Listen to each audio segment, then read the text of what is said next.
pocket since their lawsuit. Right. But... Well, yeah, it already is. It already is. So, hey, look, we're going to go ahead and we're going to move on. We're going to move on to the longest running segment on Let's Talk Football, the Roundtable, Diversity with Delilah. Let's go. I love it. All right. And Delilah, this week you are covering the greatest wide receiver of all time. There you Jerry Rice, baby. Yes. Yeah. Oh, yeah. So last year I covered, one of the best, running backs play the game, right? And so now this year I'm following up with a wide receiver. Anyway, so I think, Jerry Rice, everybody, we know who Jerry is, right? And so it's just, sorry, I see people.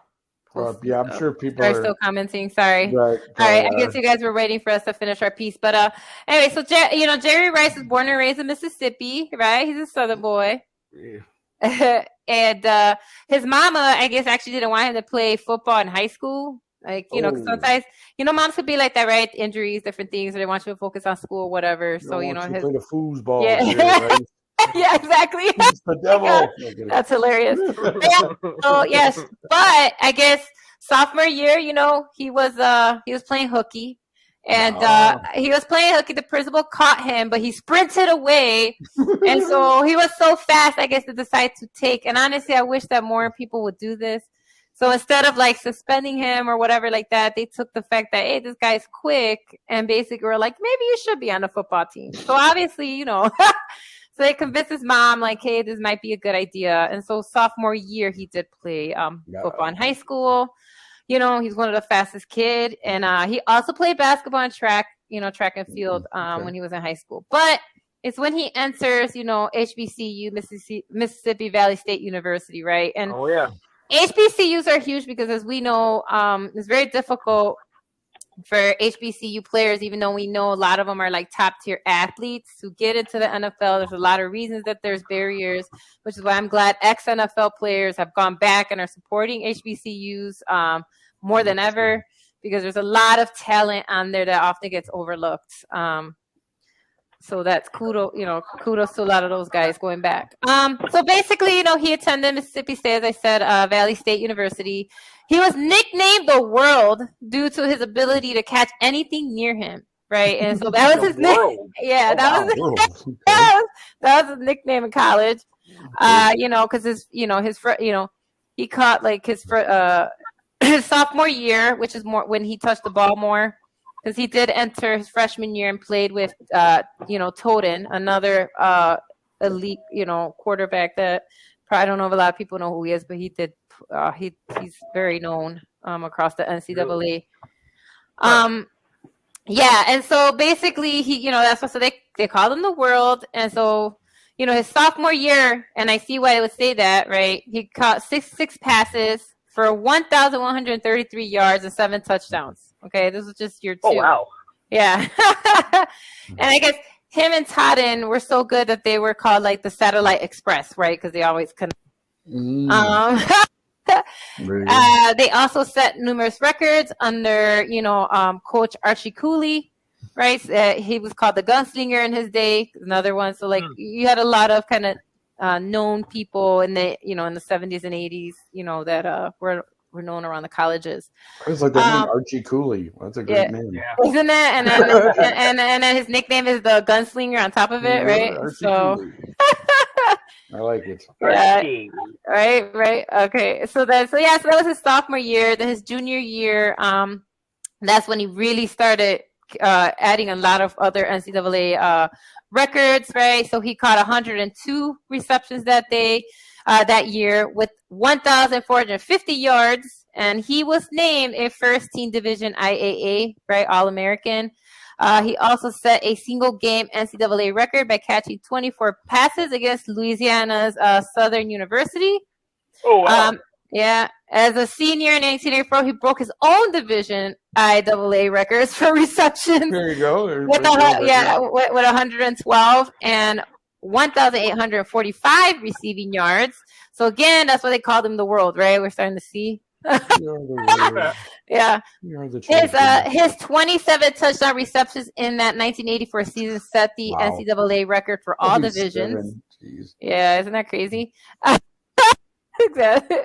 So again, that's Jerry Rice, right? He's just anyway, so he's gone on to say in his biography, by the way, that it's not natural talent. He says that he just works really, he worked really hard. Yeah. It's probably a combination of both. We know that they put in the time, the best players, but also sometimes you do get a gift from above, right? That's right.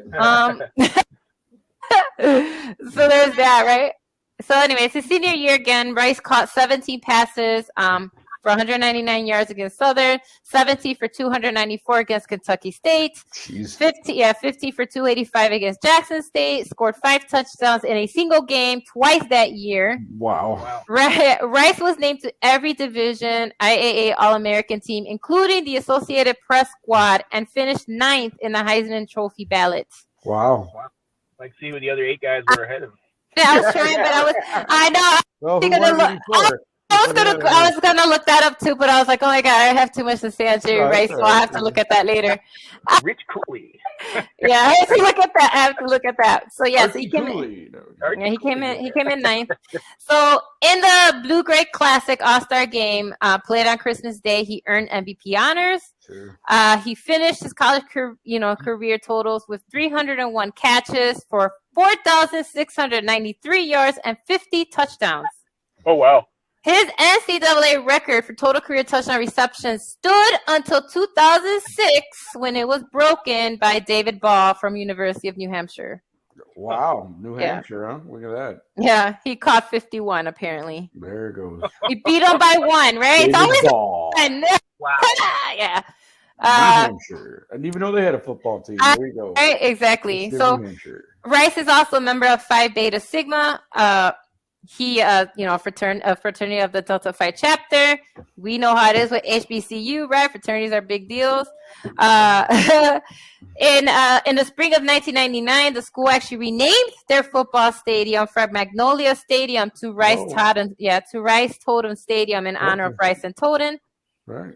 So that's why it got its new name. Rice was inducted into that College Football Hall of Fame in 2006. And he was in the inaugural class of the Black College Football Hall of Fame as well in 2010. And so like that, And so he was and so obviously here's where the controversy comes in. And I'm sure Dallas fans probably are upset that this happened.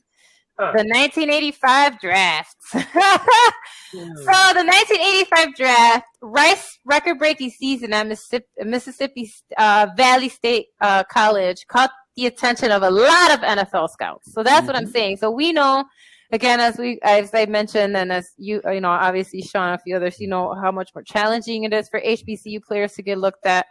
So, but he was so good that a lot of scouts were like, this guy, we got to look at this dude.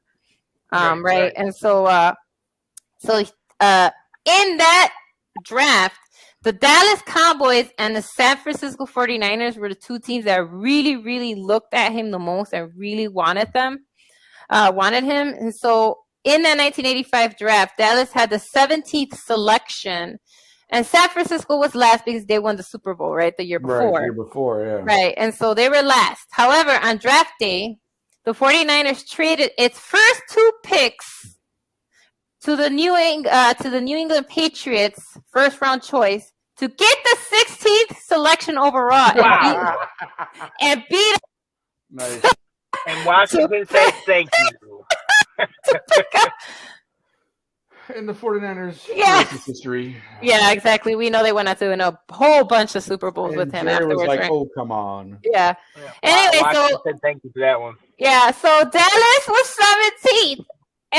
But San Francisco believed in Rice so much, they gave away picks to come in at 16th. That's just one number above.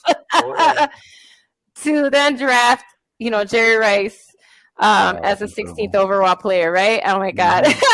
Let me tell you what, I know they're bad. Because what happened?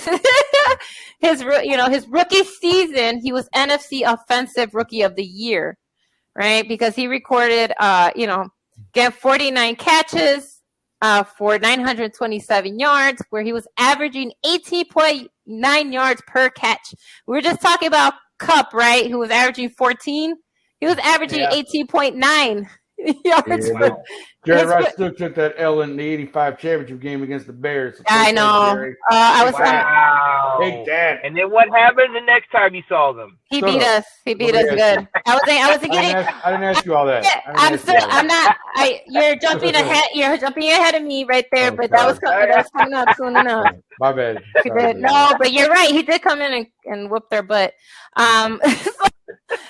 Yeah, so that was just his, his rookie season there. 1986, again, he just added to that. He caught 86 passes for a league-leading 1,570 yards and 15 touchdowns. Yeah. Yep. It was the first of 6 seasons in which Rice led the NFL in receiving yards and touchdowns receptions. Look at that.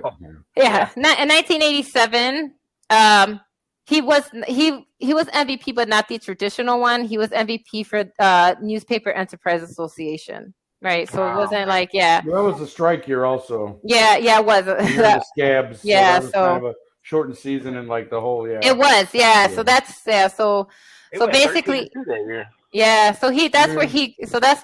where he got the MVP, but obviously it doesn't count. So which was voted by NFL players, right? And the Pro Football Writers Association.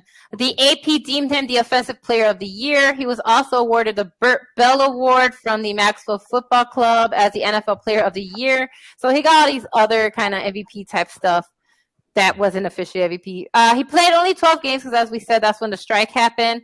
However, even though he only played 12 games, he still managed to catch 1,078 receiving yards and an NFL record 22 touchdown receptions. Yeah, why not, right? It was broken by Randy Moss, right? Randy Moss is the one that broke his record in 2007 when he caught 23 in 16 games. So this record stood for a long time, right? 1987 to 2007. Wow. Okay, I just realized. Yeah. All right. And then again, here we go next year, right? 1988, Rice averaged a career high 20.4 yards per catch. Okay. Right? 64 passes. No joke, man. 64 passes for 1,306 yards and 9 touchdowns. And then there goes the 49ers, right? They won the NFC West with a 10-6 records. And they went on to beat the Chicago Bears in the NFC Conference 28-3.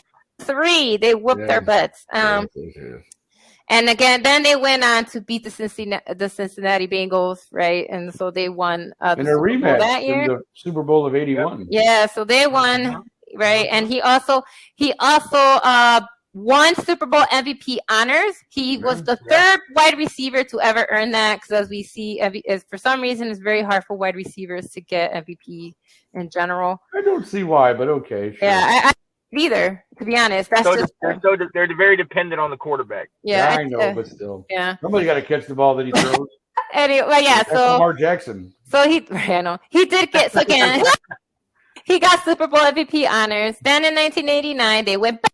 This is the back-to-back Super Bowls, right? Oh, yeah. And again, Rice is the one that helped carry the day, 82 receptions for 1,483 yards and 17 touchdowns. Right? And so his 12 catches for 169 and 2 touchdowns in their 2 playoff games. So again, he took them to the Super Bowl. And again, they won the Super Bowl with Jerry Rice.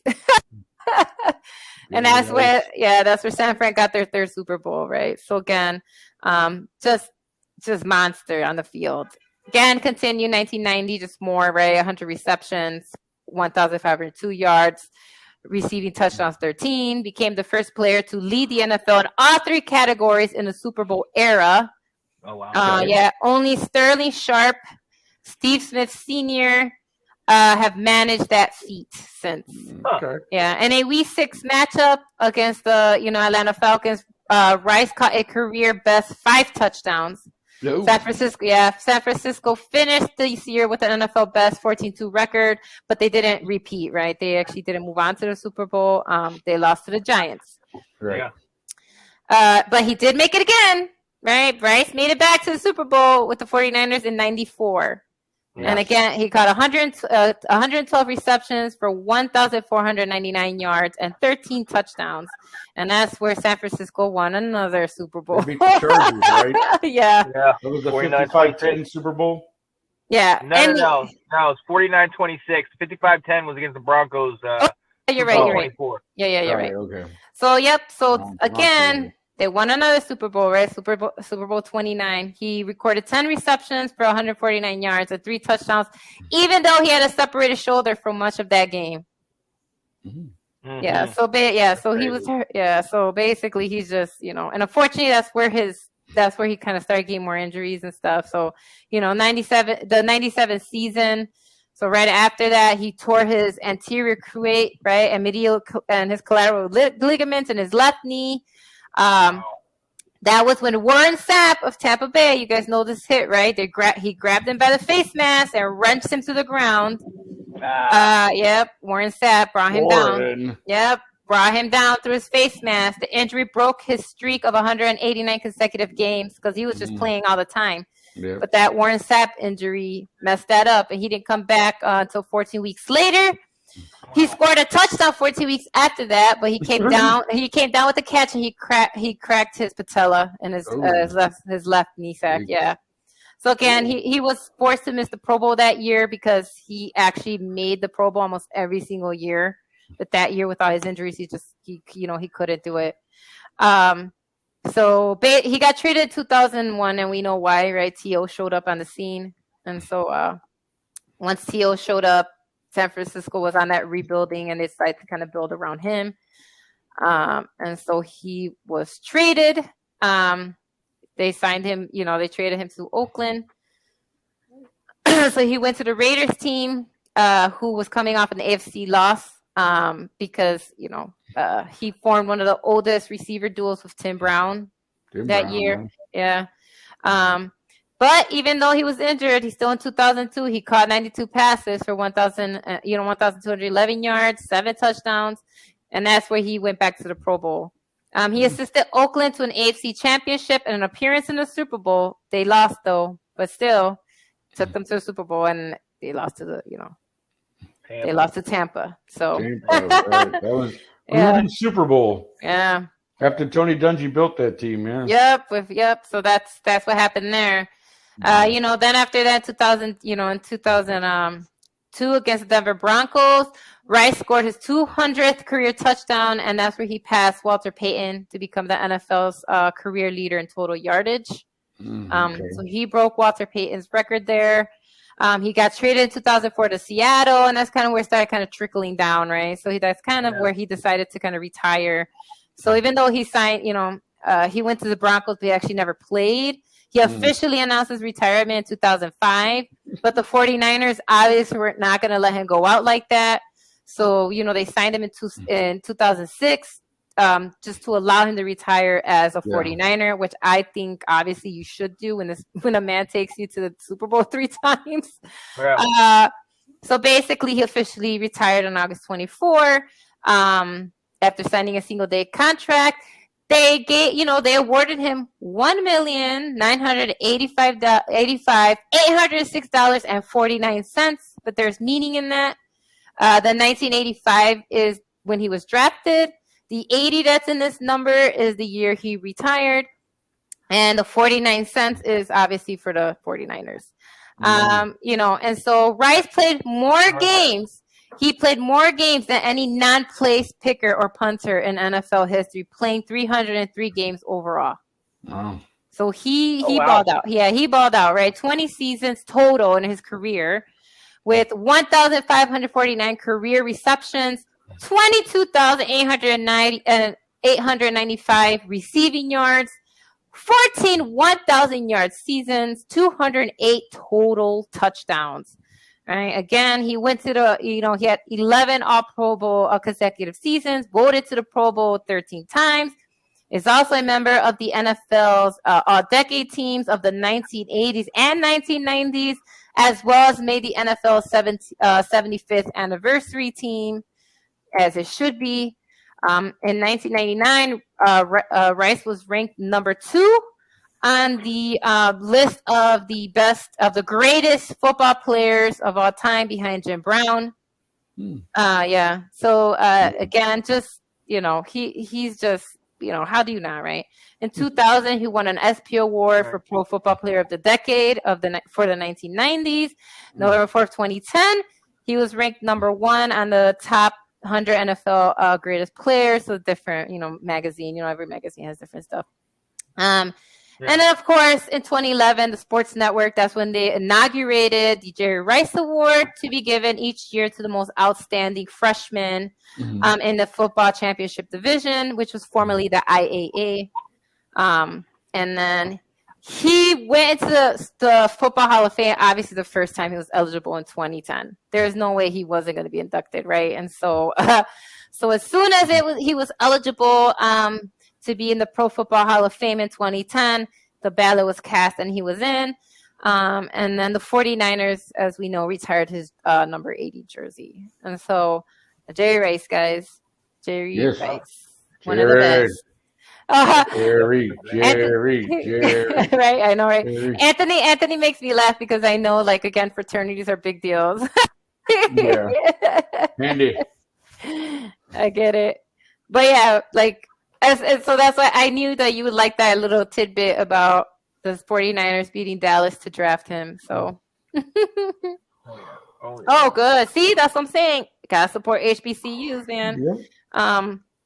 But yeah, so again, just phenomenal player. We know, right? It's just Jerry Rice, gifted, and we just saw, right? All those numbers are insane. I don't, right. I don't know what to say. All right, that's my DWD. Anthony said not to deter from the topic at hand, but I had to answer the question you asked, Nick. Yeah. The closest ever QB wide receiver duo that came winning both a college championship and a Lombardi. Joe Namath, he said, and Ray Perkins. Wow. But he said only thing is Namath won with the Jets and Perkins was with the Colts. Oh, I said they weren't in the same thing then, bro. That's not what they were on the same team. Okay. Come on. He was saying they were on the same college team, but not on the same pro team. Right. Got it. But that's not what I was talking about, Handy. So the Jets actually beat the Colts in Super Bowl III. Okay. So Perkins was on the team that lost. Right. And Perkins, they didn't win a Super Bowl till 2 years later in Super Bowl V. Okay. So yeah, but I mean, they were in the same game. I mean, but I guess that's the closest we can get. That's right. No, that's what I'm saying. I'm talking about winning a college championship and then playing on the same team and winning a. You might see that now with Burrow and Chase. Oh, okay. The answer then is no. Right, the answer is no. After all that, Mr. Handy, I do appreciate it because you did give us an answer, and the answer is no. He did some research. Right. So I appreciate the work that went into that. I know you had to dig for that. That's fine. I appreciate that, but the answer is no. Hey. All right. So Jerry Rice, and again, this man didn't get MVP, so I still don't understand. We're right. What do you have to do to get an MVP award?